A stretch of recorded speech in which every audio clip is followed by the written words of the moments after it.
అందరికీ బూరల పండుగ Yom Kippur feast of trumpet shalom shalom ఎం తెరూహా బూరల పండుగ ఫీస్ట్ ఆఫ్ ట్రంపెట్స్. పరమ తండ్రి మన జీవితాలను ప్రేమించి మనకిచ్చాడు. ఎందుకొరకు? ఆయన రాకడ దినమును గుర్తు చేయడానికి కొరకు, సిద్ధపడడానికి కొరకు, ఆయన వధువుగా సిద్ధపడడానికి కొరకు. కాబట్టి ఈ దినం యొక్క ప్రాముఖ్యత మనము యాషువా మెస్సీయను ముఖాముఖిగా చూచే దినం ఈ దినం. ఎత్తబడే సంఘంలో ఎత్తబడితే ఎవరిని చూస్తాం? మనము యాషువా మెస్సీయను చూస్తాం. ఇంకెవరిని చూస్తాము? మన మూలపితరులైన అబ్రహాము, ఇస్సాకు, యాకోబులను చూస్తాం. ఆయన వారి ఆత్మలను వెంటబెట్టుకొని వచ్చి వారిని సమాధుల్లో నుంచి లేపినప్పుడు వారు ఆ యాషువాతో కూడా భూమి మీదకి వస్తారు. మన యొక్క బంధువులు కానీ లేకుంటే మన వారు ఎవరైనా నిద్రిస్తే వారిని మళ్ళా తిరిగి చూచే దినము ఈ బూరల పండుగ దినము. అంటే ఎంత గొప్ప ఆశీర్వాదము! ఈ దినము ఒక గొప్ప దినము. కాబట్టి పరమ తండ్రి యొక్క సన్నిధిలో అందుకే భక్తులు ఈ దినాన్ని ఘనముగా ఆచరించారు. ఎజ్రా నెహెమ్యా కాలములో వాళ్ళు ఎంత ఘనముగా ఆచరించారు, ఏ విధంగా పరమ తండ్రి సన్నిధిలో వారు ఆరాధించారు. కాబట్టి మనము కూడా అట్టి విధముగా సంతోషించి ఆనందించినట్లయితే బలాన్ని పొందుకొని మనము కూడా ఆయన కృపలో ఆయన రాకడ కొరకు సిద్ధపరచబడి ఎత్తబడి సంఘముగా మనము కూడా అవుతాం. అసలు మన పరిశుద్ధ గ్రంథంలో నుంచి ఒక మాట చదువుకొని మనం ముందుకు వెళ్ళినట్లయితే మనం చదువుకొని ప్రార్థన చేసుకుని ముందుకు వెళ్దాం. ప్రార్థన వాసు బ్రదర్ చేయవలసిందిగా కోరుతూ వస్తుంటున్నాను. లేఖన పట్టణం మనం మొదటి కొరింథీ రాసిన పత్రిక 15వ అధ్యాయము. అపోస్తలుడైన పౌలు కొరింథీయులకు రాసిన మొదటి పత్రిక 15వ అధ్యాయము 52వ వచనం నుంచి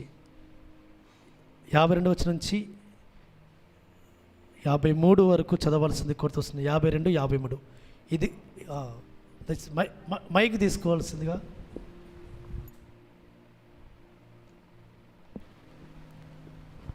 ఇదిగో మీకు ఒక మర్మము తెలుపుచున్నాను. మనమందరము నిద్రించము గాని నిమిషములో ఒక రెప్ప పాటున కడబూరం మ్రోగగానే మనమందరము మార్పు పొందుదుము. బూరం రోగును అప్పుడు మృతులు అక్షయులుగా లేపబడుదురు. మనము మార్పు పొందుదుము. క్షయమైన ఈ శరీరము అక్షయతను ధరించుకొనవలసినది. మర్త్యమైన ఈ శరీరము అమర్త్యతను ధరించుకొనవలసి ఉన్నది. చాలండి, చాలా స్టే. Thank you stay. ప్రార్థన చేసుకుందాం. మన మధ్యలో ఉన్న వాసు బ్రదర్ ప్రార్థన చేస్తారు.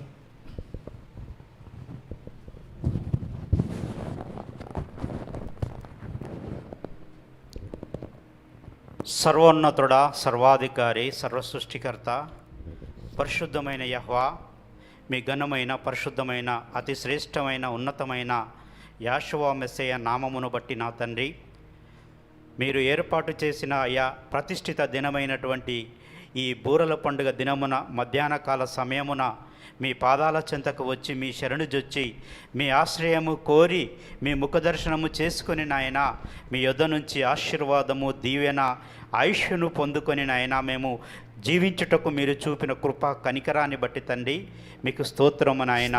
అయా అభాగ్యులము ఎందుకు పనికిరాని మమ్మలను మీరు ప్రేమించి అయా మీ కృపగల మీ సత్యము మాకు తెలియపరచి మీ ఆత్మచేత మమ్మల్ని నడిపిస్తూ అయా మీ యొక్క ధర్మమును అయా మీ యొక్క జీవము గల అయా మీ యొక్క పండుగలను ఆచరించేటువంటి జనాంగముగా చేసుకొని అయా మీ సొత్తైనటువంటి ప్రజగా యాజక సమూహముగా మీరు మమ్మల్ని సిద్ధపరుస్తున్న విధానాన్ని బట్టి తండ్రి మీకు స్తోత్రం చెల్లించుకుంటున్నాం. అయా మా పితరులు ఇజ్రాయేలు ప్రజలు అయా తొట్టుపాటును బట్టి నాయన అయా ఎందుకు పనికిరాని మట్టివారము అయ్యా అయ్యా దుర్మార్గులమైనటువంటి అన్యజనులమైనటువంటి మా యొద్దకు మీ యొక్క సత్య సువార్త మీరు తెలియపరచి మీరే మా నిమిత్తము తండ్రి మీరు కార్చిన రక్తమును బట్టి మీ పరిశుద్ధమైన నామమునకు స్తోత్రం చెల్లించుకుంటున్నాము రాజా. పరలోకమందున తండ్రి అయ్యా కడబూరం రోగినప్పుడు నాయన మేము తండ్రి మీ యొక్క రాకడకు సిద్ధపడేటువంటి జనాంగముగా, ఎత్తబడేటువంటి గుంపులో తండ్రి మేము ప్రవేశించేటువంటి జనాంగముగా అయ్యా మీ యొక్క మహిమగల సంఘములో నాయన మేము జీవించగలిగేటువంటి ఆత్మలుగా మీరు మమ్మల్ని సిద్ధపరుస్తున్న తరుణాన్ని బట్టి మీకు స్తోత్రము నాయన. మాలో ఉన్నటువంటి దుష్టత్వమును దుర్మార్గతను మీరు తీసివేయడానికి అయ్యా ముందుగా తండ్రి నాయన మీరు మమ్మల్ని ఏర్పాటు చేసుకొని మీ యొక్క పండుగ నియామక కాలములు ఆచరించడము ద్వారా అయ్యా ఇహలోకమందును పరలోకమందును మేము నిత్యము తండ్రి మీతో సంతోషించేటువంటి భాగ్యము కలుగజేసిన తరుణమును బట్టి నాయన మీకు స్తోత్రము తండ్రి. ఇదిగో నాయన ఈ సమయమున తండ్రి మీ బూర శబ్దమును అయా వినిపించడానికి మీ దాసుడు తండ్రి అయా మీ యొక్క సేవకుడు నాయన అయా మీ యొక్క బూరగా నిలబెట్టుకున్నటువంటి అయా దయాకరణ మీరు జ్ఞాపకం చేసుకోండి నాయన. అయా తను మాట్లాడేటువంటి మాటలో అయా మీ యొక్క పరిశుద్ధమైన ఆత్మచేత నడిపించి అయ్యా సత్య స్వరూపి అయిన ఆత్మ బిడ్డలో ప్రవేశింపచేసి మమ్మల్ని సర్వసత్యములో స్థిరపరిచి మీ రాకడకు సిద్ధపరిచి మీ పరిశుద్ధాత్మ కౌగిట్లో మమ్మల్ని భద్రపరిచి మీ నామానికి ఘనత మహిమ ప్రభావాలు పొందుకొనమని అయా దయాకరణ మీ పాదాల చెంత పెడుతూ మీ కృపగల సన్నిధి తోడుగా ఉంచి మీ బూర శబ్దముగా మీరు వాడుకొని మీ మహిమేశ్వరము చొప్పున మీ కృపకు పాత్రలుగా చేసి వినిచున్నటువంటి వాక్యము మా హృదయములో చేర్చుకొని మా మాలిన్యాన్ని అయా మా దుర్మార్గతను మా దుష్టత్వమును తీసివేసుకొని ప్రాయశ్చిత్తార్థ దినమునకు మేము సిద్ధపడి అయా మా పాపములను ఒప్పుకొని అయా వాటన్నింటిలో మేము శుద్ధి పొంది మీ యొక్క పర్ణశాల మాటన దాచబడేటువంటి జనాంగముగా ఉండునట్లు మీ కృప విస్తరింపచేసి మహిమ పొందుకొనుమని మా రక్షకుడు నజరేయుడైన యాషువా మెస్సయ నామములో స్తుతించి వేడుకుంటున్నాను పరమ తండ్రి. Amen. Amen. Thank you brother. మనం చదువుకున్న లేఖన భాగం దిస్ ఒక చిన్న రిక్వెస్ట్. చిన్నపిల్లల క్లాస్ ఉంది, చిన్నపిల్లలకు special class Sapna sister class తీసుకుంటుంది. సప్నక్క వెనకాల రూమ్లోకి వెళ్ళండి. పిల్లలందరూ చిన్నపిల్లలందరూ వెనకాల 12 years బిలో ఉన్న వారందరూ కూడా మేము రిక్వెస్ట్ చేసాము సప్నక్కను, అక్క పిల్లల క్లాస్ తీసుకోండి అంటే తాను సరే అని చెప్పింది, ఓకే చెప్పింది. కాబట్టి పిల్లలకి క్లాస్ స్పెషల్ క్లాస్, పిల్లలు వెళ్ళండి. సిస్టర్స్ కొంచెం ఫ్రీగా ముందుకు జరగండి, మీరు వెనకాల ఫ్రీగా ముందుకు జరగండి, కొంచెం ఫ్రీగా. బ్రదర్స్ మీరు కూడా ఫ్రీ కూర్చోండి, ఒక్క దగ్గర కూర్చున్నారు ప్లీజ్. పరమ తండ్రి నీకు స్తోత్రం. హల్లెలూయా, హల్లెలూయా. పరమ తండ్రి సన్నిధిలో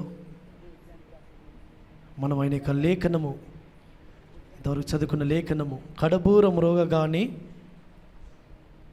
మనమందరము మార్పు పొందుదము, బూరం రోగును అప్పుడు మృతులు అక్షయులుగా లేపబడుదురు, మనము మార్పు పొందుదము.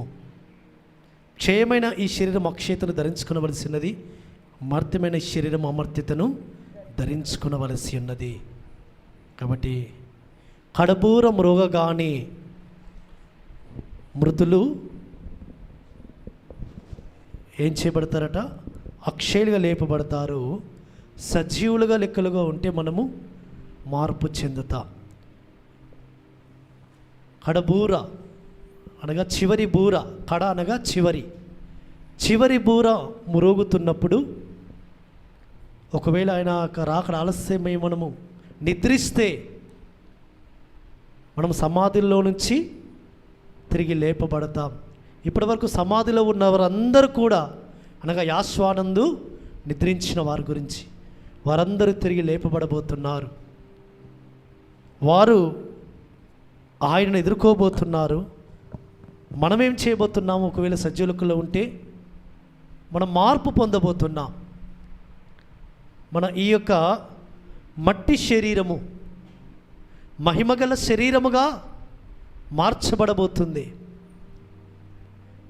ఈ క్షయమైపోయే శరీరము అక్షయమైన శరీరముగా మార్చబడబోతుంది. అంటే ఎన్నడూ క్షయము కాని శరీరముగా, అమర్త్యతను ధరించుకునవలసి ఉన్నది ఇది ఈ శరీరము. కాబట్టి ఆ బూరల పండుగ రోజున కడబూర మ్రోగుతున్నప్పుడు ఆ బూర యొక్క శబ్దం వినగానే, ఆ సౌండు ఎప్పుడైతే ప్రారంభమవుతుందో అప్పుడు వెంటనే మన శరీరం ఏమవుతుంది అంటే, సజీవులుగా ఉన్న మన శరీరము మహిమా శరీరముగా మార్చబడబోతుంది. మహిమ శరీరముతో ఆ మహిమలో రాబోతున్న యాశ్వాను మనము చూడబోతున్నాం. ఆయన ఏ స్వరూపంలో రాబోతున్నాడు? మహిమా స్వరూపంలో, మహిమోన్నతుడిగా ఆయన రాబోతున్నప్పుడు ఆయన పోలికను ధరించుకుంటేనే, ఆయన స్వరూపంలో వెళితేనే ఆయన మనము ఎదుర్కొంటాము, ఆయన చూస్తాము. కాబట్టి ఆ పోలికలోనికి మనం మార్చబడానికి కొరకు, ఆ స్వరూపతను మనం సంతరించుకోవడానికి కొరకు పరమ తండ్రి మనకిచ్చిన శ్రేష్టమైన ఈ ఉపదేశము, శ్రేష్టమైన ఈ మార్గము, శ్రేష్టమైన ఆయన యొక్క పరిశుద్ధ నామము, శ్రేష్టమైన ఈ పండుగలు, శ్రేష్టమైన ఆయన తోరా ధర్మశాస్త్రము, శ్రేష్టమైన ఆయన యొక్క గుణగణాలన్నీ కూడా మనం వాటిని అనుసరిస్తూ, వాటి అడుగుజాడలు, ఆయన అడుగుజాడలు మనం నడుచుకుంటుంటేనే కాబట్టి మనము వాటిని పొందుకుంటాము. కాబట్టి ఇక్కడ చక్కటి మాట మనం చూసుకున్నాం. బూర మ్రోగగానే, కాబట్టి బూర ఎప్పుడెప్పుడు మోగిస్తారు, ఏ విధంగా మోగిస్తారు, కొద్ది టైం మనము బూరల గురించి మనం ధ్యానించుకుందాం. రాత్రికాల సమయంలో కూడా మనము విన్నాము. మొట్టమొదటి బూర సీనాయి పర్వతం దగ్గర ఊదబడింది. చివరి బూర ఎక్కడ? సియోను పర్వతం మీద ఊదబడబోతుంది అని మనం విన్నాం. అయితే పరిశుద్ధ గ్రంథంలో పరమ తండ్రి ధర్మంలో రాయించి పెడుతూ వచ్చాడు.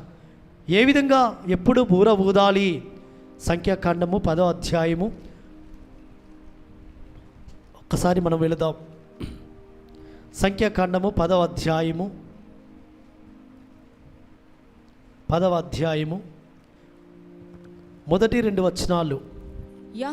యెహోవా మోషేకు ఇలాగు సెలవిచ్చెను, నీవు 2 వెండి బూరలు చేయించుకును, నకిషి పనిగా వాటిని చేయింపవలెను. అవి సమాజమును పిలుచుటకును సేనలను తలరించుటకును నీకుండవలెను.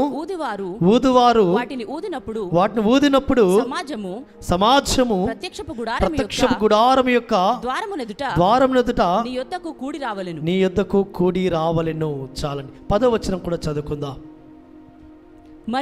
మరియు ఉత్సవ దినముల యందును నియామక కాలములందును నెలల ఆరంభములందును మీరు దహన బలులు గాని సమాధాన బలులు గాని అర్పించినప్పుడు ఆ బూరలు ఊదవలెను. అప్పుడు అవి మీ ఎలోహిం సన్నిధిని మీకు జ్ఞాపకార్థముగా ఉండును. మీ ఎలోహిమైన యెహోవాను నేనే. పరమ తండ్రి మోషేకు సెలవిస్తూ వస్తుంటున్నాడు. మోషే 2 వెండి బూరలు చేయించు. ఆ బూరలు ఎప్పుడెప్పుడు ఊదాలి, ఎందుకోసం ఊదాలి అని స్పష్టంగా ఆయన తెలియజేస్తూ వచ్చాడు. 1 సమాజమును పిలవడానికి కొరకు, సమాజమును పిలవడానికి కొరకు. ఇప్పుడైతే మనకేమున్నాయి? ఫోన్లు ఉన్నాయి. ఇప్పుడైతే వాట్సాప్లలో, యూట్యూబ్లలో మనం అనౌన్స్మెంట్ చేస్తుంటాం. వాట్సాప్లలో, యూట్యూబ్లలో ఇప్పుడు ఇంతకుముందేమో ఉత్తరాలు రాసేవారు, పత్రికలు రాసేవారు. మనం ఆదిమ సంఘం అంతా కూడా ఏం చేసేవాళ్ళు? వాళ్ళు పత్రికలు రాసి పంపేవారు. పౌలు కూడా ప్రతి సంఘమునకు పత్రిక రాసి పంపేవాడు. మీరు ఈ విధంగా ఉండాలి, ఈ విధంగా ఉండాలి, ఈ విధంగా ఉండాలని. అంతకు మునుపు బూర నెల ఆరంభ దినముకు ఆ నెల పొడుపు కనబడగానే యాజకుడు బూర ఊదినప్పుడు సమాజమంతా కూడా ఆ యొక్క ప్రత్యక్ష గుడారం దగ్గరికి, లేకుంటే మందిరంలోనికి పరిగెత్తుకొని రావాలి. ఎప్పుడైతే బూర శబ్దం వినబడుతుందో వెంటనే ఆలస్యం చేయకూడదు, వారు ఆయన సన్నిధికి రావాలి. రెండో సందర్భం దేనికి ఊదాలి? సేనలను తరలించుటకును, అనగా యుద్ధం రాబోతుంది, యుద్ధముకు మీరు సిద్ధముగా ఉండండి, ఇక యుద్ధానికి మనం వెళ్ళబోతున్నాము అని. ఈ రెండిటి కొరకు పరమ తండ్రి బూరలు ఊదుమని ఆయన సెలవిస్తూ వస్తుంటున్నాడు. అయితే ఆ ఊదే శబ్దమును బట్టి కూడా ఉంటుంది వాళ్ళ యొక్క పని ఏంటి అనేది. సమాజము కూడానికి ఒక విధమైన ఆ ఊదడము, ఒక రకమైన ఊదడము, యుద్ధం వెళ్ళడానికి కొరకు, యుద్ధము సిద్ధపడడానికి కొరకు ఒక రకమైన ఊదడం, యుద్ధానికి వెళ్ళడానికి కొరకైతే ఆర్భాటముగా ఊదవలనని పరమ తండ్రి రాయించి పెడుతూ వచ్చాడు. 9వ వచనములో, మీ శత్రువులతో విరుద్ధంగా మీ దేశంలో యుద్ధం వెళ్ళినప్పుడు ఆ బూరలు ఆర్భాటముగా ఊదవలెను. ఆర్భాటముగా అనగా బిగ్గరగా. కాబట్టి ఇక నియామక కాలములకు ఊదడానికి కొరకు పరమ తండ్రి ఏర్పాటు చేస్తున్న ఆ నియమమును బట్టి నెల పొడుపుల దినముల యందును నియామక కాలముల దినముల యందును పరమ తండ్రి యొక్క బూరలు ఊదమని సెలవిచ్చాడు. దాన్ని బట్టి ఇదిగో తండ్రి, మేము నీ సన్నిధిలో నిలబడి ఉన్నాము, నీ సన్నిధిలో మేము నిలిచి ఉన్నాము, నీ సన్నిధిలో మేము అయ్యా నీ వైపు చూస్తున్నాము నిలబడి అని ఆయన సన్నిధిలో మనల్ని జ్ఞాపకం చేస్తాయి బూర శబ్దము. అది మీకు జ్ఞాపకార్థముగా ఉండును. ఎలోహిం సన్నిధిలో మనల్ని నిలబెట్టడము ద్వారా ఎలోహిం మనల్ని జ్ఞాపకం చేసుకుంటాడు బూర ఊదడము ద్వారా. పరమ తండ్రి నీకు స్తోత్రం. కాబట్టి అందుకే మనం ప్రతి నెలపొడుపు రోజున ఏం చేస్తాము? బూర ఊదుతాం. ప్రతి నియామక కాలములకు మనము బూరలు ఊదుతాము. కాబట్టి అందుకే కీర్తనకారుడు కూడా నెలపొడుపు నాడు కొమ్ము ఊదుడి, మనము పండుగ ఆచరించే దినముకు పుణ్యము నాడు ఏం చేయాలి? మనము బూర ఊదవలెను అని 83వ కీర్తనలో రాయించి పెడుతూ వచ్చాడు. నెలపొడుపుకు బూరల పండుగ అయినా ఈ పండుగ దినమునకు, ప్రతి మహావిశ్రాంతి దినమునకు బూర ఊదవలెను. తోరాలో ధర్మంలో రాయించి పెట్టాడు పరమ తండ్రి. ఆ విధంగా ఊదుతున్నప్పుడు మనం ఆయన సన్నిధిలో జ్ఞాపకం చేయబడతాం. మన ప్రార్థనలు ఆయన సన్నిధికి జ్ఞాపకముగా వెళతాయి. మన ఆరాధనలు ఆయన సన్నిధికి జ్ఞాపకం చేయబడతాయి. మన యొక్క స్థితి ఆయన సన్నిధిలో జ్ఞాపకం చేయబడుతుంది. పరమ తండ్రికి స్తోత్రం. కాబట్టి జ్ఞాపకార్థముగా బూరలు ఊదవలెను. కాబట్టి అందుకొరకు పరమ తండ్రి ఆ బూరలు ఊదుమని సెలవిస్తూ వస్తున్నాడు. ఇంకా మన పితరులు ఎవరైనా బూరలు ఊదుతూ వచ్చారా? బూరలు ఊది యుద్ధాన్ని గెలిచిన వారున్నారు. గిద్యోను. న్యాయాధిపతుల గ్రంథం చూద్దాం ఒకసారి. 6వ అధ్యాయము 7వ అధ్యాయం. న్యాయాధిపతుల గ్రంథం 7వ అధ్యాయంలోకి వెళదాం ఒకసారి. న్యాయాధిపతుల గ్రంథం 7వ అధ్యాయము 16వ వచనము 17వ వచనము. ఆ 300 మందిని 300 మందిని 3 గుంపులుగా చేసి బూరను వట్టి కుండను ఆ కుండలలో దివిటీలను ప్రతివాని చేతికిచ్చి వారితో ఇట్లనెను, నన్ను చూచి నేను చేయునట్లు చేడి, ఇదిగో నేను వారి దండు కొట్టుకొనకు పోవచ్చున్నాను. నేను చేయునట్లు మీరు చేయవలెను.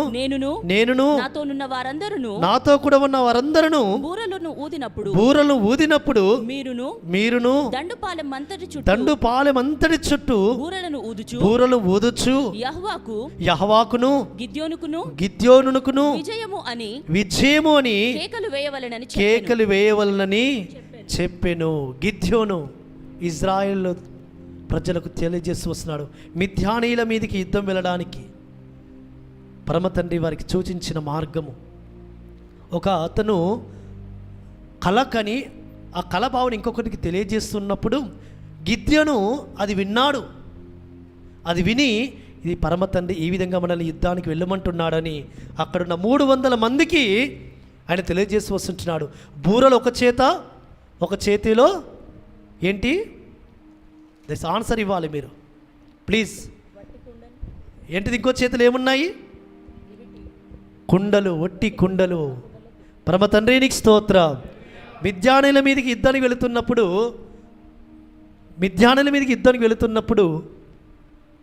కత్తి పట్టుకెళ్ళలేదు, కత్తులు పట్టుకెళ్ళలేదు. ఏమి పట్టుకెళ్తూ వచ్చారు? యుద్ధానికి బూరలు పట్టుకెళ్తూ వచ్చారు, ఒట్టి కుండలు పట్టుకెళ్తూ వచ్చారు. ఆ కింది వచనాల్లో మనం చూసి వస్తుంటున్నప్పుడు 19వ వచనంలో అట్లు నడిచాము. మొదటి కావలివారు ఉంచబడగానే గిద్యోనును అతనితోనున్న 100 మందియు దండుపాలెము కొట్టుకొనకపోయి బూరలను ఊది తమ చేతిలోనున్న కుండలను పగలగొట్టిరి. అట్లు ఆ మూడు గుంపుల వారు బూరలను ఊదుచు ఆ కుండలను పగలగొట్టి ఎడమ చేతులలో దివిటీలను కుడి చేతులలో ఊదుటకు బూరలను పట్టుకొని యెహోవా ఖడ్గము గిద్యోను ఖడ్గము అని కేకలు వేసిరి. చాలండి. ఆ 300 మంది తమ చేతిలలో ఉన్న బూరలను, ఒక చేతిలో కుండలు, ఆ కుండలు పగలగొట్టారు. పగలగొట్టగా ఇంకా ఏమి మిగిలాయి అందులో? ఆ కుండలలో ఉన్న దివిటీలు. ఆ దివిటీలను పట్టుకున్నారు, ఒక చేత బూరలు ఊదుతున్నారు. 3 గుంపుల వారు ఊదుతున్నప్పుడు ఆ మిథ్యానీల మీద ఇజ్రాయేలుకు విజయము కలుగుతూ వచ్చింది. పరమ తండ్రికి స్తోత్రం, పరమ తండ్రికి స్తోత్రం. ఇజ్రాయేల్ మీద విజయం కలగ చేయడానికి కొరకు పరమ తండ్రి గిద్యోనికి చూపించిన మార్గము బూరలు ఊదుము, కుండలు పగలగొట్టుము. కాబట్టి ఆ బూర శబ్దమునకు ఆ యొక్క కుండలు పగలగొట్టి ఆ దివిటీలు పట్టుకున్నందుకు పరమ తండ్రికి విజయం ఇస్తూ వచ్చాడు. మనము దీన్ని బట్టి నేర్చుకోవాల్సింది, మన ఆత్మీయమైన జీవితానికి మనము కూడా మన యొక్క బూరను మనము ఊదాలి. మన యొక్క బూర అనగా మన సాక్ష్యము, మనలోనున్న ఆయన యొక్క ఆత్మ నడిపింపు, ఆత్మ కార్యములు, ఆయన ఆత్మ చేస్తున్న ప్రతి విధమైన సహాయము మనం ఏమి చేయాలి? పరమ తండ్రిలో సాక్ష్యము చెప్పుకోవాలి, చెప్పాలి, సాక్ష్యము చెప్పబడాలి. ఇంతవరకు నూకరత్నమ్మ గురించి సాక్ష్యం చెప్పబడింది, ఆమె గురించి బూర ఊదబడింది, ఆమె గురించి బూర ఊదబడింది. మన బూర ఊదబడుతుందా? మన గురించి మన బూర ఏ విధంగా ఊదబడుతుంది అనగా మనం సాక్షాత్కరంగా నిలబడాలి ఆయన కొరకు. రెండవది, కుండ పగలగొట్టి మన యొక్క ఈ శరీరం అనే కుండ ఏం కావాలి? మన శరీరం అనే కుండ ఏం కావాలి? పగలగొట్టబడాలి. అనగా మన యొక్క బాహ్య సంబంధమైన శరీరము ఇది కృషించినప్పుడే, ఇది నశిస్తున్నప్పుడే, దీన్ని నలగొట్టగొడుతున్నప్పుడే అందులో ఉన్న దివిటి లోకానికి కనబడుతూ వస్తుంటుంది. సుమా, దివిటీలు వారు ఎత్తుపెట్టుకున్నారు కాబట్టి మనలో ఉన్న ఆ పరిశుద్ధాత్మ వెలుగు కనబడాలి, అందరికీ కనబడాలి, అందరికీ చూపించాలి. అంటే మన యొక్క కుండని ఏం చేయాలి? మనము భద్రంగా కాపాడుకుందామా? దీన్ని పోషించుకుందామా? దీన్ని మంచిగా ఇంకా అన్ని విధాల రకరకాల పోషకాలు అన్ని విధాల పెట్టి దీన్ని మంచి శుభ్రంగా కాపాడుకుందామా? లేదంటే ఆయన పాదముల చింత నలగగొట్టబడదామా? గిద్యోను యొక్క విజయము, యెహోవా ఖడ్గమే గిద్యోను ఖడ్గం, యెహోవా విజయం గిద్యోనుకు విజయమని ఇజ్రాయేలీలు స్తోత్రం తెలియజేసి వస్తుంటున్నారు. పరమ తండ్రికి స్తోత్రం. కాబట్టి ఈ దినమున గిద్యోను చేతిలో, ఇజ్రాయేలీల చేతిలో ఉన్న ఆ యొక్క బూరలు నీ చేతిలో కూడా ఉండబడాలి సుమా. ఆ గిద్యోను యొక్క చేతిలో ఉన్న, ఇజ్రాయేల్ చేతిలో ఉన్న ఆ కుండ పగలగొట్టబడింది, దివిటీలు కనబడుతూ వస్తుంటున్నాయి. నీ దివిటీలు మండాలి నీ జీవితంలో. అందుకే పాట, దివిటీలు మండాలి ఇద్దలలో నుండాలి నాటి ఓ సంగమా వాసమా ఈనాటి ఓ సంగమా శువసమా దివిటీలు మండాలి సిద్ధలలో నుండాలి ఈనాటి ఓ సంగమా యెషువ సహవాసమా ఈనాటి ఓ సంగమా యెషువ సహవాసమా. రాకడ కాలపు సూచనలన్నీ చూతువా, ఉన్నది కొంచెమే కాలమే యోచించవా. రాకడ కాలపు సూచనలన్నీ చూతువా, ఉన్నది కొంచెమే కాలమే యోచించవా. పరిశుద్ధత కావాలి, పరివర్తన రావాలి. పరిశుద్ధత కావాలి, పరివర్తన రావాలి. యెషువ ప్రేమలో నిలవాలి, యెషువ ప్రేమలో నిలవాలి. ఇది నిదురించగా సమయమా, నీవు వెనుదిరుగుటే న్యాయమా. ఇది నిదురించగా సమయమా, నీవు వెనుదిరుగుటే న్యాయమా. దివిటీలు మండాలి, సిద్ధులలోనూ నుండాలి. ఈనాటి ఓ సంగమా, యెషువ సహవాసమా. ఈనాటి ఓ సంగమా, యెషువ సహవాసమా. పరమ తండ్రి నీకు స్తోత్రం. కాబట్టి మన దివిటీలు ఏం చేయబడాలి? మండాలి. ఆయన రాకడ కొరకు మనం సిద్ధపడాలి. కాబట్టి ఇది నిద్రించే సమయము కానే కాదు, ఇది మెలకువగా ఉండి ప్రార్థన చేయవలసిన సమయము. కాబట్టి ఇంకా మనము నిర్లక్ష్యముగా ఉంటున్నామేమో, ఇంకా అలక్ష్యముగా చేస్తున్నామేమో, ఇంకా ఏమవుతుందిలే అని ఇంకా నిర్లక్ష్యపు నీడలో మనం ఉంటున్నామేమో. అందులో నుంచి బయటకు రావాలని పరమ తండ్రి కోరుతూ వస్తుంటున్నాడు. ఇర్మియా గ్రంథము 4వ అధ్యాయంలో, ఇర్మియా గ్రంథము 4వ అధ్యాయంలో ఒక మాట రాయబడుతూ వచ్చింది. ఇర్మియా గ్రంథం 4వ అధ్యాయం 5వ వచనము. యూదాలో సమాచారము ప్రకటించుడి, యెరూషలేములో చాటించుడి, దేశములో బూర ఊదుడి, గట్టిగా హెచ్చరిక చేయుడి. ఎట్లనగా ప్రాకారము గల పట్టణములోకి పోవునట్లుగా పోగై రండి. సియోను చూచునట్లు ధ్వజము ఎత్తుడి. పారిపోయి తప్పించుకొనుటకు ఆలస్యము చేయకూడని చెప్పుడి. యెహోవానగు నేను ఉత్తర దిక్కు నుండి కీడును రప్పించుచున్నాను, గొప్ప నాశనమును రప్పించుచున్నాను. పొదల్లో నుండి సింహము బయలుదేరి ఉన్నది, జనముల వినాశకుడు బయలుదేరి ఉన్నాడు. నీ దేశమును నాశనము చేయుటకు అతడు ప్రయాణమై నివాసము విడిచి విన్నాడు. నీ పట్టణములు పాడై నిర్జనముగా ఉండును. ఇందుకై గోనెపట్ట కట్టుకొనుడి, రోదనము చేయుడి. చాలా ఇష్టం. రోదనము చేయుడి. యూదా పట్టణములో, యూదాలో సమాచారము ప్రకటించుడి, యెరూషలేములో చాటించుడి. దేశములో బూర ఊదండి, గట్టిగా హెచ్చరిక చేయండి.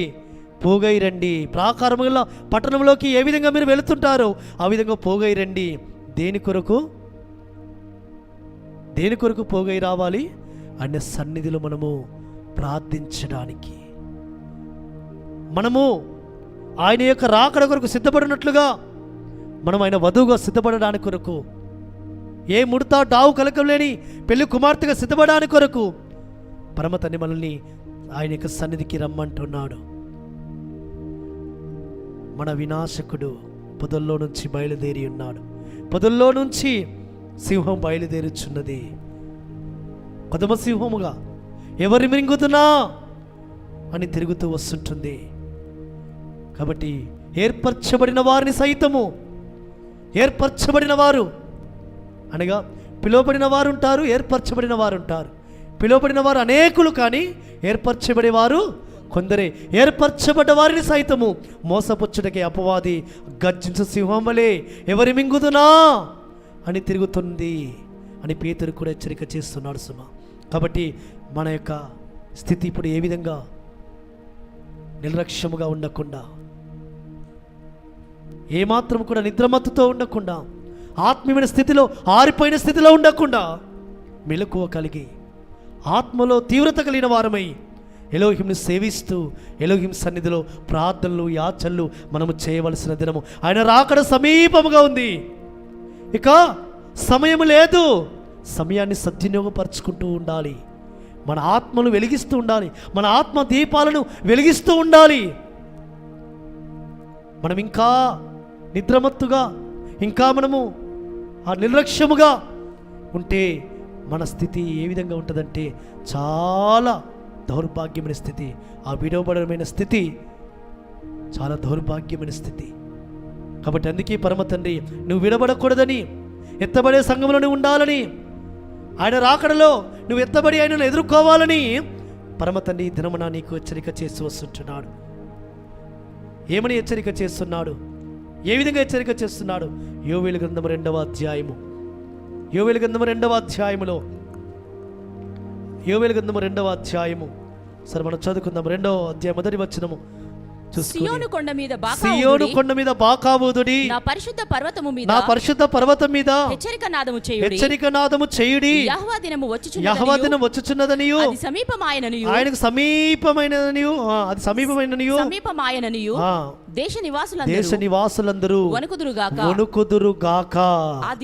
ఆ దినము అంధకారమయముగా ఉండును, మహాంధకారము కమ్మును, మేఘములను గాఢాంధకారమును ఆ దినమును కమ్మును, పర్వతముల మీద ఉదయకాంతి కనబడినట్లు అవి కనబడుచున్నవి. చాలా ఆ పరమ తండ్రి యొక్క దినము సియోనులో మీరు బాకానాదం ఊదుడి, కొండ మీద బాకా ఊదుడి, హెచ్చరిక నాదం చెయ్యుడి అంటున్నాడు.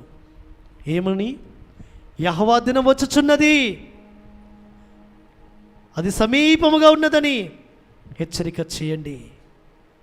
కాబట్టి ఆయన అతి సమీపములో ఉన్నాడు. అతి సమీపముగా ఉండి మనకి హెచ్చరిక చేసి వస్తుంటున్నాడు సుమా. ఇంకా మనము సరిదిద్దబడుకుంటే పరమ తండ్రి యొక్క దినము ఈ బూరల పండుగ గనక మన జీవితంలో ఇదే చివరి బూరల పండుగ అయితే, వచ్చే బూరల పండుగ రోజున ఆ యెహోవామెస్సే గనక భూమికి దిగి వస్తే మనము ఎత్తబడతామా వచ్చే బూరల పండుగకి? కాబట్టి ఈ దినము నుంచి మనం ఏం చేసుకోవాలి? ప్రాయశ్చిత్త దినం వరకు ప్రాయశ్చిత్తము చేసుకుంటూ ఉండాలి. ఆయన ముఖ కాంతిలో మన రహస్య పాపములన్నీ, మన యొక్క అవిధేయతనంతా, మన మూర్ఖత్వమునంతా, ఆయనకు చూపించిన ఆ యొక్క అవిధేయతనంతా కూడా మనం ఏం చేయాలి? ఒప్పుకుంటూ విడిచిపెడుతూ ఉండాలి. ఒప్పుకొని విడిచిపెడుతూ ఆయన సన్నిధిలో మనం ఆయన రక్తం చేత కడగబడుతూ పవిత్రపరచబడుతూ ఉండాలి సుమా. కాబట్టి అప్పుడే మనం ఎత్తబడడానికి ఆస్కారం ఉంటుంది. కాబట్టి ఆ దినము ఎంతో భయంకరమైన దినము. ఎలాంటి భయంకరమైన దినమట? ఆ దినము గాఢాంధకారముగా ఉండబోతుంది సుమా. ఆయన వచ్చిన వేళ, ఆయన భూమి మీదకి వచ్చినప్పుడు అప్పుడు నేను సరి చేసుకుంటాను, అప్పుడు అయ్యా నాదా, అప్పుడు తండ్రి నన్ను క్షమించు అంటే అప్పుడు క్షమించబడానికి నీకు లేదు. సమయం అయిపోయింది. నీ సమయం అంతా నీవు ఏం చేసుకున్నావు? వృధాపరుచుకున్నావు. కాబట్టి సమయం ఉండగానే మనం సరిదిద్దపడాలి ఆయన వాక్యము చేత, ఆయన హెచ్చరిక చేసి వస్తుంటున్నప్పుడు. కాబట్టి అందుకే ఆయన ఏమంటూ వస్తుంటున్నాడంటే, ఆయన సన్నిధిలో 12వ వచనంలో, ఇదే అధ్యాయం 12వ వచనంలో ఇప్పుడైనను మీరు ఉపవాసముండి కన్నీరు విడుచుచు దుఃఖించుచు మనఃపూర్వకముగా తిరిగి నా యుద్ధకు రండి. ఇదే యెహోవా వాక్కు. మీ ఎలోహిమైన యెహోవా కరుణావాత్సల్యతములు గలవాడును, శాంతిమూర్తియు అత్యంత అత్యంత కృపగలవాడునై ఉండి తాను చేయనుద్దేశించిన కీడును చేయక పశ్చాత్తాపపడును గనుక మీ వస్త్రములను కాక మీ హృదయములను చింపుకొని ఆయన తట్టు తిరగండి. చాలండి. కాబట్టి ఇప్పుడైనా మీరు ఉపవాసం ఉండి, కాబట్టి అందుకే రాత్రికాల సమయంలో అనౌన్స్మెంట్ చేస్తూ వచ్చాం, మరోసారి మీకు చేస్తూ వస్తుంటున్నాం. ప్రతిదినము రాత్రికాల సమయంలో, ప్రతిదినము ఈ దినం నుంచి ప్రాయశ్చిత్త దినం వరకు ఉపవాసం ఉందాం. ప్రతిదినము, ఎందుకంటే ఆయన రాకడ సమీపముగా ఉందని సంగమునకు హెచ్చరిక చేయబడుతుంది. చెవి గలవాడు, ఆత్మగలవాడు చెప్పుచున్న మాటలు వినును గాక. ఆమేన్. పరమ తండ్రి నీకు స్తోత్రం. కాబట్టి పరమ తండ్రి హెచ్చరిక చేస్తున్నాడు, ఇప్పుడైనను ఉపవాసం ఉండి మీ అవిధేయతను ఒప్పుకోండి, మీ పాపములు ఒప్పుకోండి. ఎందుకంటే పరమ తండ్రి ఆయన యొక్క బలిపీఠం దగ్గరికి వచ్చిన మీ అందరికి కూడా హెచ్చరిక చేసి వస్తుంటున్నాడు. యాకోబును బలిపీఠం దగ్గరికి రమ్మని, యాకోబు బేతేలు దగ్గరికి వచ్చావా? వచ్చాను. నీక వస్త్రములన్నీ తీసివేసుకొని, శుచిపరచుకొని, శుద్ధిపరచుకొని ఆయన సన్నిధిలో నీవు బలిపీఠం మీద బలి అర్పించు. కాబట్టి మన యొక్క ప్రాచీన వస్త్రములు, పాత వస్త్రములు, ఆ పాపపు వస్త్రములు, ఆ అవిధేయత, సకల విధములైన పాపము, మనలో ఉన్న దుర్మార్గత, దుష్టత్వము, అసూయ, కోపము, వేషధారణ, ఇవన్నీ కూడా మనము విడిచిపెడదాం. పరిశుద్ధాత్మ తండ్రి సన్నిధానములో మనము ఆయన యొక్క ముఖకాంతిలో మన రహస్య పాపలను ఒప్పుకుందాం. సుమా, యెహోవా హృదయాంతరంగములను పరిశీలించువాడు, హృదయాంతరంగములను పరిశీలిస్తున్నాడు. కాబట్టి మనకొక నిరీక్షణ పరమ తండ్రి సన్నిధిలో మనం పొందుకొని, అనగా ఒక నిరీక్షణ కలిగిన వారమై జీవించడానికి కొరకు పరమ తండ్రి ఏమి చేయమంటున్నాడంటే, ఒక మాట పరమ తండ్రి అపోస్తలుడైన పౌలు ద్వారా తీతుకు రాసిన పత్రికలో ఒక చక్కటి మాట ఆయన రాయించి పెడుతూ వచ్చాడు. తీతుకు రాసిన పత్రిక 2వ అధ్యాయము 12వ వచనం నుంచి మనం చదువుకున్నాం. 12-13 వచనాలలో తీతుకు రాసిన పత్రిక 2వ అధ్యాయము 12-13 వచనాలలో మనము భక్తిహీనతను ఇహలోక సంబంధమైన దురాశలను విసర్జించి శుభప్రదమైన నిరీక్షణ నిమిత్తము అనగా మహా ఎలోహిమును మన రక్షకుడైన యెహోవా మెస్సీయ యొక్క మహిమ యొక్క ప్రత్యక్షత కొరకు ఎదురు చూచుచు ఈ లోకములో స్వస్థ బుద్ధితోను నీతితోను భక్తితోను బ్రతుకుచుండవలనని మనకు బోధించుచున్నది. చాలండి. మనము భక్తిహీనతను, ఇహలోక సంబంధమైన దురాశలను విసర్జించి, ఇహలోక సంబంధమైన దురాశలు మన జీవితంలో ఏలుబడి చేస్తుంటాయి. మన మీద మనల్ని ఏ సాతాను చీకటి శక్తులు ఆవరించి ఏలుబడి చేయాల్సిన అవసరం లేదు. ఏమి మనలో ఉండి మనల్ని ఏలుబడి చేస్తుంటాయి? సమస్త విధములైన ఇహలోక సంబంధమైన దురాశలు.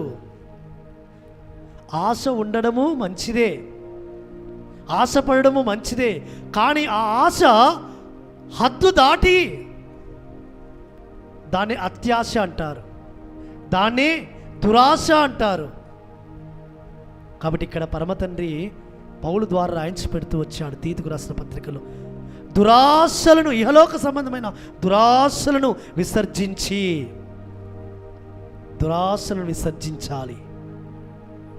ఎలాంటి దురాశలు మీకు తెలుసు. మీ హృదయంలో ఏ విధమైన దురాశలు మిమ్మల్ని కృంగజేస్తున్నాయో, మీ ఆత్మీయమైన స్థితిని పెరగనీయకుండా, మీ ఆత్మీయమైన స్థితి పరమతండ్రికి మహిమకరముగా ఉండకుండా, మీ ఫలాలు ఫలించకుండా, పరమతండ్రి స్వరూపతలోనికి మీరు రాకుండా, ఆ యొక్క దురాశలు మిమ్మల్ని ఏం చేస్తుంటాయంటే అణగదొక్కుతూ ఉంటాయి. ఆ దురాశలను మీరు జయించేవారిగా ఉండాలని పరమతండ్రి కోరుతూ వస్తుంటున్నాడు. ఆ దురాశల మీద మీకు జయము కలగాలి. ఎందుకంటే వాటి మీద మన పరమతండ్రి జయం పొందుకున్నవాడు, జయించిన వాడు మనలో ఉన్నాడు. ఆ జయించిన ఆ పరమతండ్రిని నువ్వు కలిగి ఉంటే నీవు కూడా జయిస్తావు. జయించేవాడిగా ఉండేవారిని పరమతండ్రి ఎవరిని తీసుకెళ్తాడు? ఎవరిని మహిమలో చేర్చుకుంటాడు? ఎవరిని ఎత్తబడి సంఘంలో ఉంచుకుంటాడు? జయించేవారిని. జయించిన వాడు వీటిని స్వతంత్రించుకొనును. జయించిన వారిని పరమతండ్రి మహిమలో చేర్చుకుంటాడు. జయించిన వారు, ఇహలోక దురాశలను జయించిన వారు. కాబట్టి డబ్బు కావాలి, దేని కొరకు కావాలి? బ్రతకడానికి, ఈ జీవం కొనసాగడానికి కావాలి. కానీ లగ్జరీ జీవితాన్ని ఆశపడుతుంటాం, లగ్జరీ జీవితం కొరకు ప్రయాసపడుతుంటాం. మన సహోదరుని చూచి ఇంకా అయ్యో వానికి అతన్ని, నాకు ఇది లేదు, అతని వల్ల నేను ఉండాలి. కానీ నీకంటే తక్కువమైన స్థితిలో ఉన్నవారు లేరా? తినడానికి తిండి లేని స్థితిలో లేరా? భారతదేశంలోనే ఒక 5 కోట్ల మంది తినడానికి తిండి లేని, ఒక పూటకు కూడా తిండి లేని వారు ఉన్నారు. ఒక పూటకు తిండి లేని వారు. ఆర్థిక సర్వే చేసిన రిపోర్ట్ ఇది. 130 కోట్ల మంది జనాభా, భారతదేశ జనాభా 5 కోట్ల నుంచి 8 కోట్ల మధ్యలో ఉంటుంది. కానీ నికరంగా 5 కోట్ల మంది ప్రజలున్నారు. ఇది భారత ఆర్థిక సర్వే రిపోర్ట్. 2 పూటల తినలేని వారు ఎన్ని కోట్ల మంది ఉన్నారు. నీకు తినడానికి తిండి ఇస్తున్నాడు, కట్టుకోవడానికి గుడ్డలు ఇస్తున్నాడు, బట్టలు ఇస్తున్నాడు, ఉండడానికి గూడిచ్చాడు. ఇంకా అదే ఇహలోక దురాశలు ఈ దినమున బాకానాదం హెచ్చరిక చేస్తుంది. ఈ బాకా శబ్దం, ఎందుకంటే రాకడ సమీపముగా ఉంది సుమా. నీ స్థితి మార్చుకోకుంటే నువ్వు విడవబడతావు. ఆ స్థితి ఘోరం. ఈ భూమి మీద బ్రతుకు ఎన్ని సంవత్సరాలు? 60 సంవత్సరాలు, 70 సంవత్సరాలు, 80 సంవత్సరాలు. అధిక ఆయుష్ ఉంటే 100 సంవత్సరాలు బతుకుతావేమో. కానీ యుగ యుగాలు ఆ మహిమా స్వరూపం ధరించుకొని అక్కడ జీవించాలి అంటే ఇహలోక దురాశలను విసర్జించాలి. అందుకే ధనవంతుల అగుటకు అపేక్షించువారు ఉరిలోనూ వాళ్ళు శిక్షలోను పడుతుంటారు. కాబట్టి దురాశ దుఃఖమునకు చేటు. ఏ దురాశలతో ఉన్నావు? కాబట్టి ప్రేమైన సహోదరుడా, నయమాను యొక్క స్థితి ఏ విధంగా ఉందో, దేని కొరకు పరిగెత్తాడు, ఏ విధంగా ఆ స్థితి, అదే మాదిరిగా ఆ కుష్ఠరోగము పోయింది, ఆయన తన పాపను ఒప్పుకున్నాడు, విడిచిపెట్టాడు. గేహాజీ పరిగెత్తాడు. గేహాజీ ఎలీషా యొక్క శిష్యుడు. గేహాజీ నయమాను ఆయన స్థితిని వదులుకున్నాడు, విడిచిపెట్టాడు. గర్వపు స్థితిని. నేనెందుకు ఆ యోర్దాన్లో మునగాలి? నా యొక్క దేశంలో నదులు లేవా? నేను అక్కడికి వెళ్ళి నేను చేయలేనా స్నానం అంటే? పనివాడు అడిగాడు, అయ్యా ఆయన వేరే ఏదైనా పని చేయమంటే చేయవా? ఒక్కసారి వెళ్ళి మునగవా? ఒక్క మాటకు విధేయత చూపిస్తే ఆయన శరీరంలో ఉన్న కుష్టుపోయి కొత్త జీవితము, కొత్త శరీరము. లేని ధనము కొరకు ప్రయాసపడ్డాడు గేహాజీ. లేని ధనముకు వెంట పరిగెత్తాడు గేహాజీ. కొని తెచ్చుకున్నాడు కుష్టు. జాగ్రత్త. ధనము కొరకు ప్రయాసపడము, కానీ ఎంతవరకు హద్దు ఉంటుంది. ఒక పరమ తండ్రి తృప్తినిస్తాడు. చాలు బిడ్డ, నా కుమారుడా చాలు అంటాడు. కానీ నేటి దినమున ఆ చాలు అనే స్థితి మనకు కలుగుతుందా? చాలు అనే స్థితి మనకున్నదా? అయ్యా నువ్వు ఇచ్చింది చాలు. ఒక్క మాట మనం చదువుకుందాం. లూకాసు వార్త 12వ అధ్యాయం, కొంచెం లోతుల్లోకి వెళదాం. లూకాసు వార్త 12వ అధ్యాయం, 12వ అధ్యాయంలో 16వ వచనం నుంచి ఒకసారి చదువుకుందాం. మరియు ఆయన వారితో ఈ ఉపమానము చెప్పెను. ఆయన వారితో ఈ ఉపమానము చెప్పెను. ఒక ధనవంతుని భూమి సమృద్ధిగా పండెను. అప్పుడు అతడు నా పంట సమకూర్చుకొనుటకు నాకు స్థలము చాలదు గనుక నేనేమి చేతునని తనలో తాను ఆలోచించుకుని నేను ఇలాగు చేతును, నా కొట్లు విప్పి వాటికంటే గొప్ప వాటిని కట్టించి అందులో నా ధాన్యమంతటిని నా ఆస్తిని సమకూర్చుకుని నా ప్రాణముతో ప్రాణమా అనేక సంవత్సరములకు విస్తారమైన ఆస్తి నీకు సమకూర్చబడి ఉన్నది. సుఖించుము, తినుము, త్రాగుము, సంతోషించుమని చెప్పుకొందుననుకొనెను. అయితే ఎలోహిం వెర్రివాడా, ఈ రాత్రి నీ ప్రాణం అడుగుచున్నారు. నీవు సిద్ధపరిచినవి ఎవని వగునని అతనితో చెప్పెను. ఎలోహిం ఎడల ధనవంతుడు కాక తన కొరకే సమకూర్చుకున్నవాడు అలాగునే ఉండునని చెప్పెను. పరమ తండ్రి నీకు స్తోత్రం. ఈ ఉపమాన భావము మనందరికీ తెలుసు. ఒకసారి ధ్యానిస్తాం. ఒకసారి ఒక ధనవంతులుగా ఉండడము అది పరమతండ్రి దృష్టిలో తప్పు కాదు. అబ్రహాము ధనవంతుడే, ఇస్సాకు ధనవంతుడే, యాకోబు ధనవంతుడే. ధనవంతులుగా ఉండడం పరమతండ్రి దృష్టిలో తప్పు కాదు. కానీ తనకొస్తున్న ధనాన్ని, తనకొస్తున్న ఆస్తిని తన కొరకే సమకూర్చుకుంటున్నాడు. చూడండి, తన కొరకే, నా కొరకే నా ఆస్తిని, నా ధాన్యమంతటిని సమకూర్చుకొని తన యొక్క ఇంకా ఏం చేస్తున్నాడు, గొప్ప వాటిని కొట్లు విప్పి గొప్పవిగా కట్టించుకుంటున్నాడు. ఎందుకు? ఆస్తిని తన కొరకు సమకూర్చుకోవడానికి కొరకు, అనేక సంవత్సరాల కొరకు, సుఖించడానికి కొరకు, అనేక సంవత్సరాల కొరకు. కాబట్టి ఇప్పటికి కూడా మన జీవితాలలో ఇదేమైనా ఉన్నదా? ఇంకా నా పిల్లలు జనరేషన్స్, కొన్ని జనరేషన్స్ కూడా కూర్చున్న తరగని ఆస్తి నేను సమకూర్చుకోవాలని ఆశపడుతున్నావేమో. కానీ ఈ దినమే పరమ తండ్రి నీ ప్రాణమును అడిగితే, నీ ప్రాణము ఈ రాత్రే పోతే ఆ ధనము నీ వెంట వస్తుందా? నీ వెంట నీ పిల్లలు 1,00,000 రూపాయలు నీతో పెట్టి, డాడీ మమ్మీ 1,00,000 రూపాయలు నీతో పాటు తీసుకెళ్ళు అని పంపిస్తారా? నీతో పాటు మా అమ్మ నాన్న ఇగో ఇల్లు అగ్రిమెంట్ డాక్యుమెంట్లు నీ ఎంబడి తీసుకెళ్ళు పెడతారా? ల్యాండ్ పేపర్ నీ ఎంబడి తీసుకెళ్ళు పెడతారా? పెడతారంటే సంపాదించండి. కానీ పరమ తండ్రి అడుగుతున్నాడు, సుమా ఏమి సమకూర్చుకోవాలి? ఎలోహిమేనలో ధనవంతుడు కాక తన కొరకే సమకూర్చుకున్నవాడు విడవబడతాడు సుమా. పరమ తండ్రి నీకు స్తోత్రం. కాబట్టి నీ యొక్క స్వార్థం కొరకు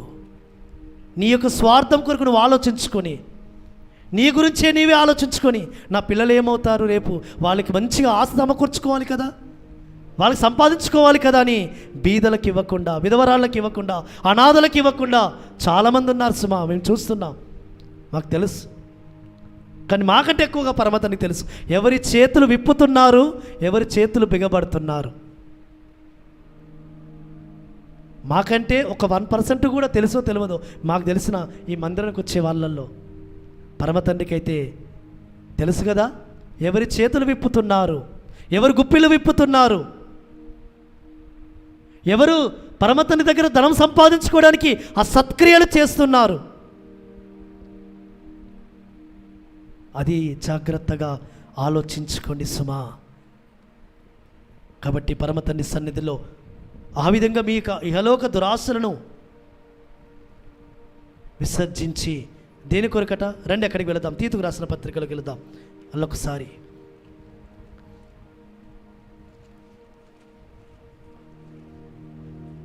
దురాశలు విసర్జించి శుభప్రదమైన నిరీక్షణ నిమిత్తము అనగా మహాయలోక్యం మన రక్షకుడైన యాషువ మెస్సియా యొక్క మహిమ యొక్క ప్రత్యక్షత కొరకు ఎదురు చూచుచు ఈ లోకంలో స్వస్థ బుద్ధితోనూ నీతితోనూ భక్తితోనూ బ్రతుకుచుండవలనని మనకు బోధించుచున్నది. స్వస్థ బుద్ధితోనూ నీతితోనూ భక్తితోనూ మనం బ్రతుకుచుండవలను. కాబట్టి భక్తి చేయాలి, నీతి చేయాలి, స్వస్థ బుద్ధి కలిగిన వారమై. స్వస్థ బుద్ధి అనగా మంచి బుద్ధి, ఇతరులను జాలిపడము, కనికరపడము, క్షమించడము, విధేయడమవడము, ఇతరులకు లోబడము, ఇవి మంచి బుద్ధులు. గర్వము, అహంకారము, అసూయ, ఈర్ష్య ఇదంతా కూడా చెడు బుద్ధి.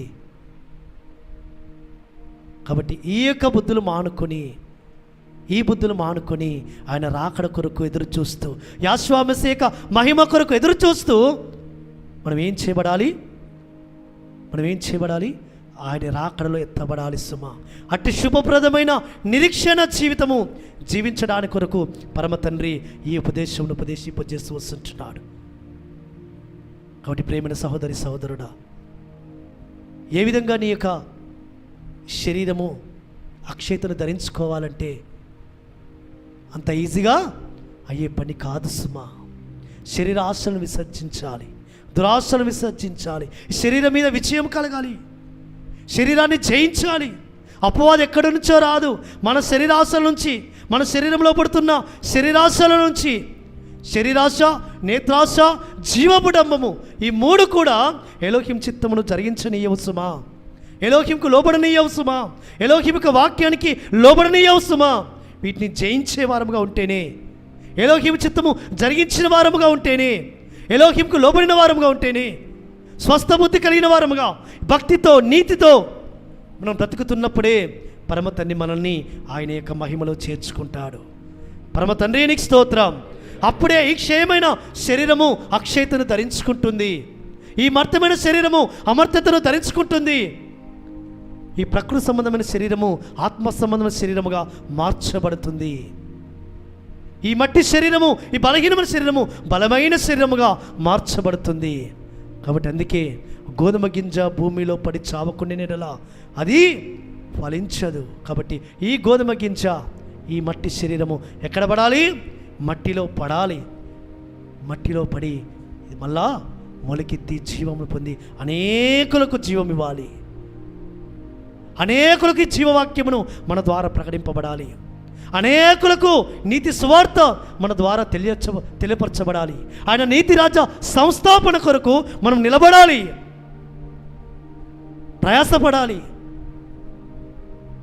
కాబట్టి దాని కొరకు మన ప్రయాసము. కాబట్టి యెహోవానందు మీరు పడిన ప్రయాసము వ్యర్థము కానే కాదు. ప్రియులారా, యెహోవా కొరకు మీరు ఏం ప్రయాసపడుతున్నారు? ఆయన నీతి రాజ్య స్థాపన కొరకు, ఆయన యొక్క పరిశుద్ధ రాజ్యమును ఈ భూమి మీదకి తేవడానికి కొరకు ఏమి ప్రయాసపడుతున్నారు? కాబట్టి పరమ తండ్రి సన్నిధిలో పరీక్షించుకుందాం. రండి ప్రార్థన చేద్దాం, మోకరిల్లుదాం పరమ తండ్రి సన్నిధిలో. దయచేసి అందరూ మోకరిల్లి ప్రార్థన చేద్దాం పరమ తండ్రి సన్నిధిలో. అయ్యా, ఈ బూరల పండుగ దినమున నీ సన్నిధిలో ఇంతవరకు నీ బూర శబ్దము చేత నాకు హెచ్చరిక చేసినావు. మోకరిల్లుదాం, ప్రార్థన చేద్దాం అందరము.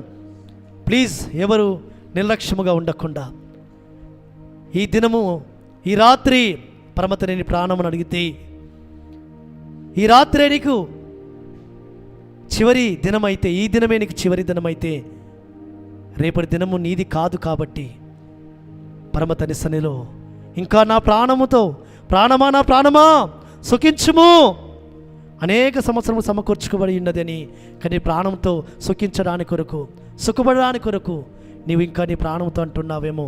కానీ హెచ్చరిక చేస్తున్నాడు తండ్రి, నీ ప్రాణం నీ దినమును అడిగితే ఏం చేయబడతావు? ఏం చేస్తావు? నీ ధనము ఏం చేయబడుతుంది? నీ ఆస్తి ఏం చేయబడుతుంది? పరమ తండ్రి కొరకు ధనం సమకూర్చుకో. పరమ తండ్రి రాజ్యంలో చేరడానికి కొరకు ధనము సమకూర్చుకో. ఆ మహిమలో ఎత్తబడడానికి కొరకు, ఈ క్షయమైన శరీరము అక్షయతను ధరించుకోవడానికి కొరకు ఇహలోక సంబంధమైన దురాశలను విసర్జించు.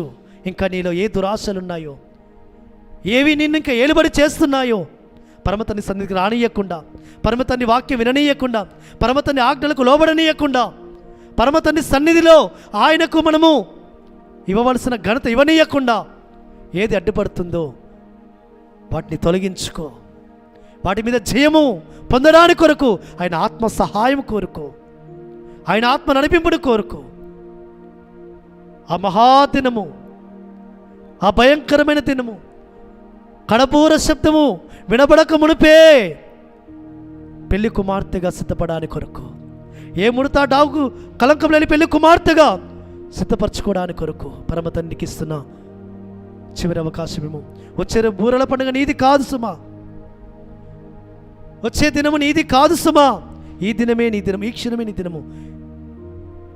కాబట్టి పరమతండ్రి సన్నిధిలో హెచ్చరిక నాదము చేయమన్నాడు పరమతండ్రి. హెచ్చరిక శబ్దం విని తమ్మును తాము సరిచేసుకున్న వారు ధన్యులు.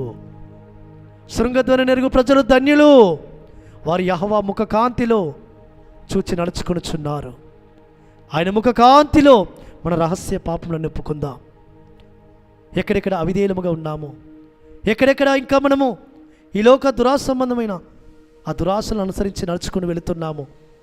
ఆయన సన్నిధికి రాకుండా, మోకరులనీయకుండా, ఆయన సన్నిధిని అనుభవించనీయకుండా, ఆయన సన్నిధిలోని యొక్క మహిమ కొరకు ఎదురు చూడనీయకుండా, ఆ ప్రత్యక్షతను మనం పొందుకొనియకుండా ఏలుబడి చేస్తున్న ప్రతి విధ అంధకార చీకటి శక్తుల మీద మనకు విజయం కలగడానికి కొరకు పరమతండ్రిలో ప్రార్థన చేద్దాం. అయ్యా అని అంగలార్చు, ప్రార్థించు, తండ్రి సన్నిధిలో మొరపెట్టు, నీ హృదయాన్ని సన్నిధిలో కుమ్మరించు. నీ హృదయం అనే ద్వారం ఎదుట నిలబడి తట్టుచున్నాడు. నీ హృదయంలోనికి ఆయన నువ్వు పిలువు, నీ హృదయంలో ఆయనకు స్థానం ఇవ్వు, నీ హృదయంలో ఆయనకు చోటివ్వు. ఈ కడబూర శబ్దం వినబడక మునిపే నీ యొక్క చివరి దినము ఈ దినము కాక మునిపే పరమదర్శనంలో ఒక చక్కటి తీర్మానము, ఒక చక్కటి ప్రత్యక్షత, ఒక తీర్మానంతో కూడిన ప్రార్థన. అయ్యా నీ కొరకు, నీ రాకడ కొరకు నెత్తబడినట్లుగా ఈ విధమైన జీవితం జీవిస్తాను, స్వస్థబుద్ధితో జీవితానయ్యా, భక్తితో జీవిస్తాను అయ్యా, నీతి కొరకు జీవిస్తాను, నీతి రాజు స్థాపన కొరకు జీవిస్తానని ప్రార్థన చేసుకుందాం. ప్రార్థన చేసుకొని పరమ తండ్రి చక్కటి తీర్మానముతో మనం ఈ దినం బూరల పండుగను ఘనముగా ముగిస్తాం. పరమ తండ్రి సన్నిధిలో ఏ ఒక్కరు కూడా నిర్లక్ష్యముగా ఉండకుండా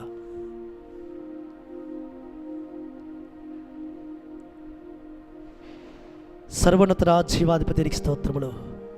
చేసిన హెచ్చరిక నాదాన్ని బట్టి బాకా శబ్దాన్ని బట్టి నీకు స్తోత్రములు. ఇదిగో తండ్రి, బాకా శబ్దం విని ఎవరైతే తండ్రి తమ జీవితాలలో తండ్రి తీర్మానించుకుంటున్నారో నీ రాకడ కొరకు ఎత్తబడే వారిగా ఉండడానికి కొరకు, శుభప్రదమైన నిరీక్షణ జీవితము జీవించడానికి కొరకు అయ్యా అదిగో తండ్రి భక్తితోను, అదిగో తండ్రి స్వస్థబుద్ధితోను, నీతితోను అయ్యా అదిగో తండ్రి పరిశుద్ధంగా జీవించడానికి కొరకు ఎవరైతే తీర్మానించుకున్నారో వారి తీర్మానాలన్నీ కూడా మీ రక్తంతో ముద్రించుము తండ్రి. మీ నామాన్ని బట్టి వారిని ఆశీర్వదించుమని ప్రార్థిస్తూ యాశ్వామిస్య నామమున ఈ స్తుతి ప్రార్థన మీకే సమర్పిస్తున్నాము తండ్రి. ఆమేన్. పరమ తండ్రి వాక్యాన్ని మన వెనుకలో దీవించునుగాక. ఆమేన్.